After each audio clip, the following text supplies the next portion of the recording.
ሰላም ጤና ይስጥልኝ የተከበራችሁ ተመልካቾቻችን ከተወዳጁ ጣቢያችን ብስራት ዩቲዩብ ቻናል ወደ እናንተ የሚደርሰው የመረጃ ሰዓታችን ተጀምሯል። መረጃዎቹን ወደ እናንተ በማድረስ እኔ ሰብል አበበ ከእናንተ ጋር የጋራ ቆይታ ማደርግ ይሆናል። ለሰዓቱ የደረሱ ከሀገር ውስጥ እንዲሁም ከባህር ማዶ መረጃ ይዘናል። ወደ ሀገር ውስጥ እናልፋለን። እኔን በመተው ሌላ ሊያገባ ነው በሚል በቀል የፍቅረኛዋን እናት የገደለችው ግለሰብ በእስራት ተቀጣች። የ35 ዓመቷ መስረት ወርቅነህ ነዋሪነቷ በምዕራብ አርሲ ዞን ነገሌ አርሲ ከተማ ሲሆን በዚህ ቀደም በነበራት ትዳር 2 ልጆችን ብታፈራም በፍቺ ትዳሯ መፍረሱን የዞኑ ፖሊስ ዋና መምሪያ የወንጀል ምርመራ ዋና ኃላፊ ምክትል ኮማንደር ከድር ጅቦ ለብስራት ራዲዮ ተናግረዋል። በ2014 ዓ.ም መሰረት ልጆቿን የቀድሞ ባለቤቷ ጋራ በማስቀመጥ በተለያየ የንግድ ስራ ላይ ተሰማርታ በነገሌ አርሲ ከተማ 01 ቀበሌ መጃ ቂልጦ የተባለ አካባቢ ቤት ተከራይታ መኖርም ጀምራለች።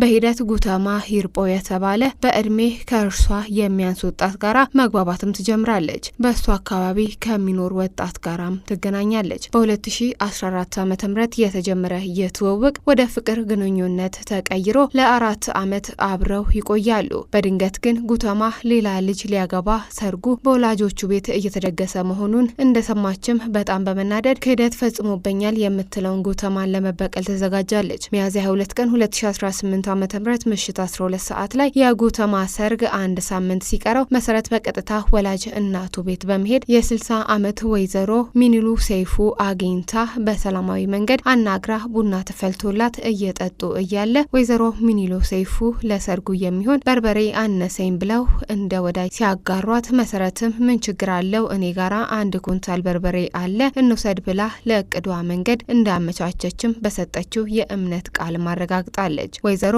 ሚኒሉ ሰይፉ በቀጥታ የተባለውን በርበሬ ለመውሰድ ከመሰረት ጋራ ወደ ቤቷም ይሄዳሉ። በዚያም ሲሄዱ ምግብ ቀርቦላቸው ከበሉ በኋላ ልጆት እኮ እኔን አግባሻለሁ ብሎ ለ4 ዓመት አብረን ነበርን፣ ዛሬ ደግሞ ሌላ ሊያገባ ነው ስትልም እናት ወይዘሮ ሚኒሎም በርበሬውንም ሳይወስዱ ተነስተው ሊወጡ ሲሉ ከኋላ ጭንቅላታቸውን በብረት ዘነዘና በመምታት ከጣለቻቸው በኋላ ደጋግማ በብረት ዘነዘና በመምታት ህይወታቸው እንዲያልፍ ካደረገች በኋላ እዚያው በር ዘግታ ዞር ትላለች። ምሽት ላይ ታናሽ ወንድሟን በመጥራት አስክሬኑን ተባብረው 400 ሊትር የሚይዝ የውሃ ማከማቻ ውስጥም በመክተትም ያድራሉ። በነጋታው ሚያዝያ 3 ቀን 2018 ዓ.ም ጠዋት ላይ መሰረት አባቷን ኮንትሮባንድ እቃ እዚህ የውሃ ማከማቻ ውስጥ ስላስቀመጥኩኝ አንተ ቤት ጓሮ ተሸሽጎ ይቀመጥ ጋሪ ይዘና በማለትም አባቷ ኮንትሮባንድ ነው የተባለውን አስክሬን ጭነው ከጓሮ ያስቀምጣሉ። በዚህም ዕለት ማታ መሰረት ከታናሽ ወንድሟ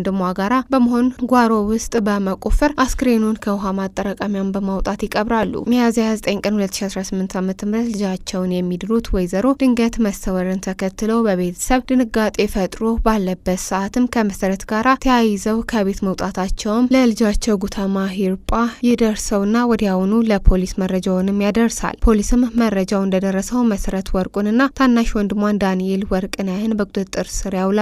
ተከሳሾቹ ድርጊቱ መፈጸማቸውን አምነው ቃላቸውን በመስጠት አስክሬኑን ቆፍረው የቀበሩበትን ቦታ ያሳያሉ። ፖሊስ አስክሬኑን ለምርመራ ወደ ኩዌራ ስፔሻላይዝድ አጠቃላይ ሆስፒታል በመላክ የምርመራ መዝገቡን አጠናክሮ ለምዕራብ አርሲ ዞን ጽሕፈት ቤትም ይልካል። አቃቤ ሕግም ከባድ የሰው መግደል ወንጀልና የተሰራ ወንጀልን በመሸሸግ በእህትና በወንድም ላይ ክስም ይመሰርታል። ክሱን የተመለከተው የምዕራብ አርሲ ዞን ከፍተኛ ፍርድ ቤትም ሰኔ 24 ቀን 2018 ዓ.ም በዋለው ችሎት አንደኛ ተከሳሽ መሰረት ወርቅነህ አስቀድማ ሰው ለመግደል አስባ ተዘጋጅታ በብረት ዘነዘና ደጋግማ በመምታት ከገደለች በኋላ የፈጸመችውን ድርጊት እንዳይገለጽና እንዳይታወቅባት በማለት በውሃ ማጠራቀሚያ ውስጥ አስክሬኑን በማስቀመጥ ክብር በሌለው ሁኔታ መቅበሯም ጨካኝነት፣ ነውርና አደገኛ ሰው በማለት በሁለት የክስ ማቅለያዎች በ23 ዓመት እስራት እንድትቀጣም ሲወሰን፣ ሁለተኛ ተከሳሽ ታናሽ ወንድሟና ተባባሪዋ ዳንኤል ወርቅነህ ወንጀል መፈጸሙን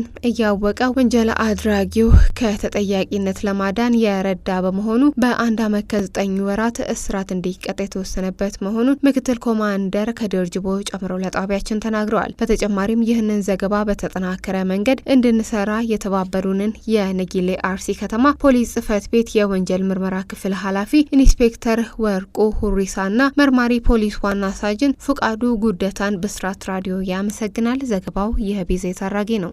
የምርጫ ቀን ስለሆነ መንግስት የለም በማለት የአስገድዶ መድፈር ወንጀል የፈጸመው ግለሰብ በእስራት ተቀጣ።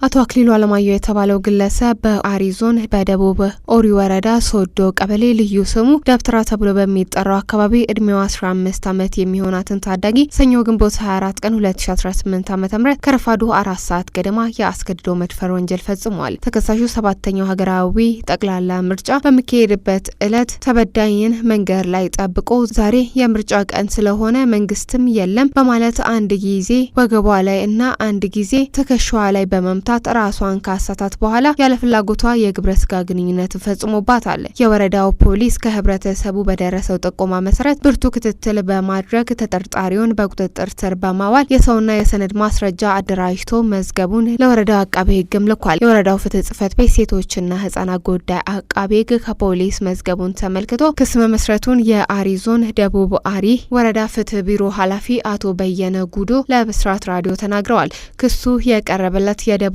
አሪ ወረዳ ፍርድ ቤትም ተከሳሽ ጥፋተኛ በማለት በ12 ዓመት ጽኑ እስራት እንዲቀጣ ሐምሌ 11 ቀን 2018 ዓ.ም በዋለው ችሎት ወስኖበታል። ዘገባው የሳምሬ ስዩም ነው። ወደ ውጭ መረጃዎቻችን እናልፋለን። ደቡብ አፍሪካ ህገወጥ ስደተኞች ላይ ዘመቻ ከከፈተች ወዲህ 53,000 የውጭ ዜጎችም ተባረሩ።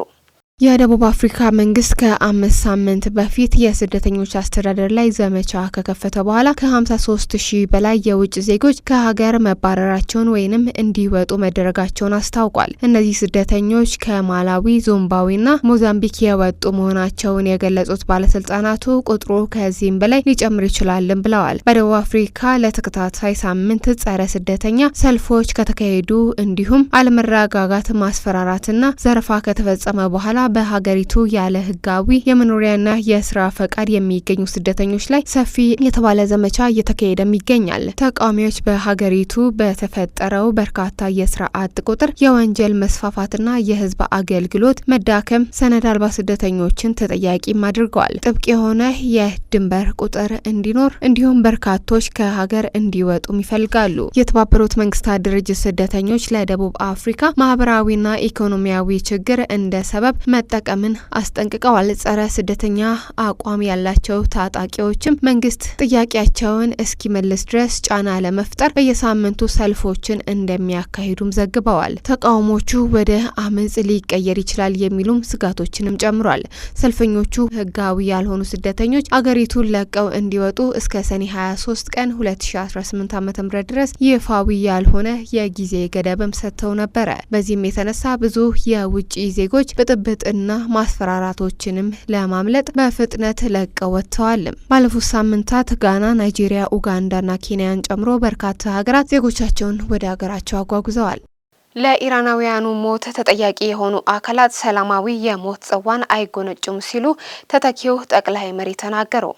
የኢራን ቀድሞ ጠቅላይ መሪ አያቶላህ አሊ ካሜኒ የሽኝትና የቀብር ስነ ስርዓት ከተለመደው ዘለቅ ብሎ ለአንድ ሳምንት ያህልም ተካሂዷል። የቀብር ስነ ስርዓቱ ግን ሀዘንን ከመግለጽ ባለፈ በአሜሪካ ፕሬዚዳንት ዶናልድ ትራምፕ ላይ የበቀል እርምጃ እንደሚወስዱ የሚጠየቁ መልእክቶችም በስፋትም ተደምጠውበታል። የኢራን ፖለቲካና ሃይማኖታዊ መሪ ለካሜኒ ሞት ተጠያቂ የሆኑ አካላት ላይ የአጸፋዊ እርምጃ መውሰድ ብሔራዊ ግዴታ መሆኑንም ሲናገሩ የተደመጡ ሲሆን የሀገሪቱ መገናኛ ብዙሃንም ይህንን በሰፊው ዘግቦታል። ይህ ፖለቲከኞች የበቀል እርምጃ ጥሪ አገሪቱ ከአሜሪካ ጋራ በዲፕሎማሲያዊ ንግግር ውስጥ ያላቸው ኢራን ከካሜኒ በኋላ በየትኛውም አቅጣጫ ልትጓዝ ትችላለች የሚል ጥያቄም ጭሯል። የኢራን አዲሱ ጠቅላይ መሪ ሞጅታባ ካሜኒ ከአባታቸው የቀብር ስነ ስርዓት በኋላ ባስተላለፉት መልእክትም ከእርቅ ወይንም ከመልሶ ግንባታ ይልቅ በቀልን አንስተዋል። ለሳምንት የዘለቀው የሀዘን ስነ ስርዓትም ካበቃ በኋላ ሐምሌ 4 ቀን 2018 ዓ.ም በተላለፈው መልእክታቸው ላይም የሞቱ መሪዎችን መንገድ እንዲከተሉ ይፋም አድርገዋል።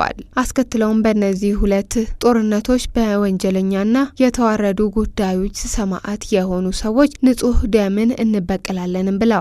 የህዝባችን ፍላጎት በማለት የገለጹት በቀል መፈጸም እንዳለበትም ገልጸዋል። በኢራናውያን ሞት ተጠያቂ ናቸው ያላቸውን አካላትም ሰላማዊ የሞት ጽዋ አትጎነጩም ሲሉም ዝተዋል። እስካሁን ስትከታተሉት የነበረው ከተወዳጁ ጣቢያችን ብስራት ዩቲዩብ ቻናል ወደ እናንተ ሲደርስ የነበረው የመረጃ ሰዓታችንን ነው። መረጃዎቹን ወደ እናንተ በማድረስ እኔ ሰብል አበበ ከእናንተ ጋር የጋራ ቆይታ አድርጌ ነበር። መልካም ቆይታ